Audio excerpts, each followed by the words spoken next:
All right, you maggots, listen up. On my last two videos, uh, when I realized that little tester would measure the Q of the coil, I thought right away, let me tell people. And I kind of knew somebody was going to show up that owned DHP. See, that's why I really don't like electronics, because you get into pissing contests and guys that have bragging rights. No matter what radio you have, they have the better radio, or they got a mod on it that you can't afford. And I find it very annoying. But when I posted the fact that the little tester would give you the Q of a coil, it's basically for experimenters. And the whole idea of the video was like, if you ever thought about Q, let me explain you what I understand about Q.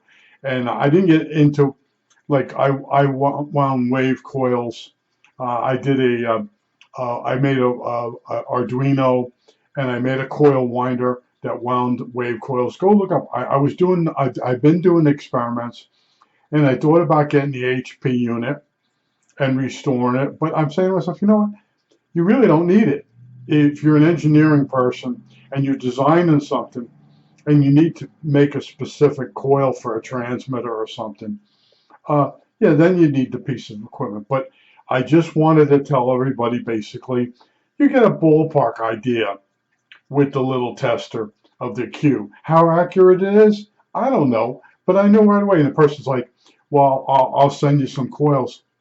That video is already done.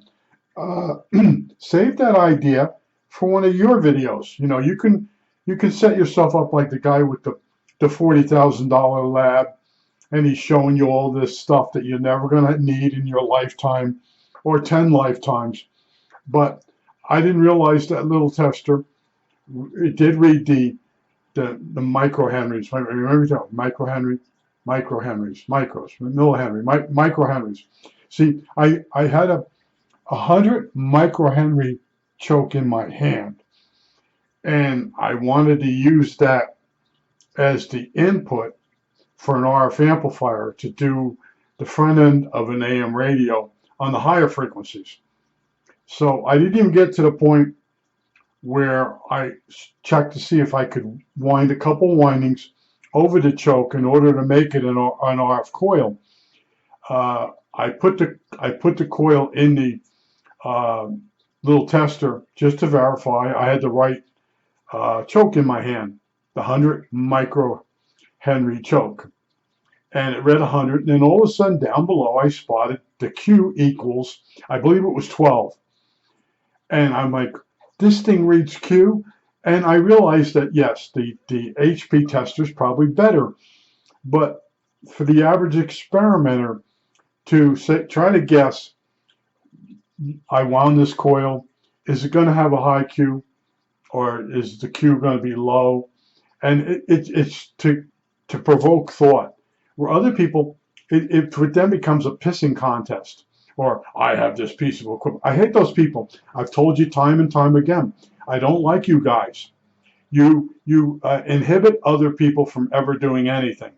And we had those guys when some guy at work would be building something, and I would be helping him. These guys would come over. Why do you build that? That's a waste of time. Blah blah blah blah. Meanwhile, the guy that's building this stuff is 10 times the tech of the big mouth. And that's what I found. People continue to learn, and sometimes you just don't tell other people what you're working on. But in my case, I saw that it did Q.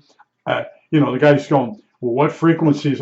It kind of knows the range you're looking for, because it's a little tester. It's under $30. You put a certain value coil in there, and it's going to run it at the frequency approximate. I don't know how it does it. I don't care. But I just wanted to tell you, but that's what you run up against. The guy's always got the big piece of equipment. You got the guys with the $40,000 labs.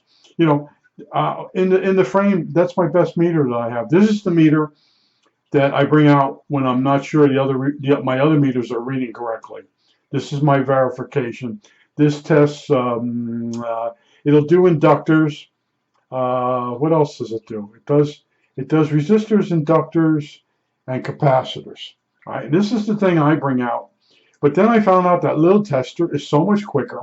All I wanted to do was verify that I had a 100 microhenry choke in my hand before I did the experiment. And then I did. I had the right choke, but then I saw it had the Q value, and I just had to report that. And of course, I knew what was coming. These guys are out there, and they don't think, well, gee, you get offended really easy. That's because you have no couth. I'm going to tell you again, you have no couth. I did mention about the HP. I try not to go into a rant about people that own the HP. And if you go in a group and you ask about Q, they come out of the woodwork. I have an HP. I had it calibrated. It's got a thermocouple in it. See, I know most of this stuff, but I'm a let's get it done type of guy. Who really needs a Q unit? Now, a guy says he's a Q a fight or whatever he calls himself. There are people that nitpick. I had a friend that was heavily into stereo. He just died recently. The guy was phenomenal. He built his own speaker systems, all the nonsense. He owned one record. You went over his house. He put the one record on to demonstrate his system, and it was Edgar Winter Group's Frankenstein. And he'd put that on and almost make your eardrums bleed and give you a stomach ache. He wasn't into music. He was into specifications and power. And I used to tolerate the guy. And they would come over to my house, and I'd be sitting down in the cellar in my little man cave, and I'd be listening to the stereo. And they traveled with this ugly kid that kept telling me my tape deck was running too fast. His tape deck was no good. Mine had a synchronous motor on it. I don't want to go into that, but there are people out there. They don't realize they have no couth. And I produce videos just because I saw that little tester put out a Q value, and I said it would be nice that I report that. I told you that's what my videos are about. I have 1,000 subscribers. I don't make any money, but when I see something that I didn't realize they did it, I report on it. And then I sort of explain Q and different coils. The bigger coils are going to have better Q, on the crystal radio sets and that. And then over time, when they made radios, they kept making the coils smaller and smaller. They started using ferrite. And you got transistors, you got amplification. Q is off the table. All right? And it's always on the table. No, it's not. Those days are gone. It's gone. Everything's being replaced by cell phones. People don't even listen to radio anymore. They stream with a cell phone. So you got a Q meter by HP, whether it's calibrated, whether your thermocouple isn't shot in it.